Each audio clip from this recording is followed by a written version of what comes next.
دوستان سلام، یه ایردراپ جدید دیگه اومدم بهتون معرفی کنم. این ایردراپ معتبر هستش و زمان باقی مانده ازش هم 2 هفته است. فاز اولش 2 هفته ازش مونده و این رو صرافی‌های اوکی ایکس و حتی تراس ولت هم پشتیبانی کردن. این ایردراپ به 4 قسمت اسکواد، لیگ، باست و ریفرال تقسیم شده.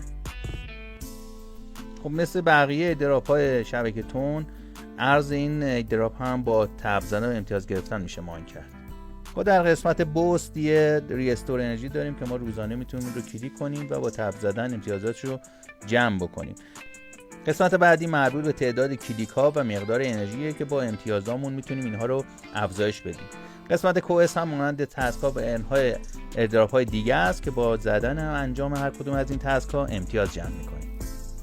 قسمت لیگ در حال حاضر دیزیبل هست و سازنداش بعداً اون رو راه اندازی میکنن. قسمت سوم مربوط به قسمت اسکوات هست. شما میتونید وارد هر کدوم از این اسکوات ها بشید و به صورت دست جمعی امتیازاتون رو جمع بکنید.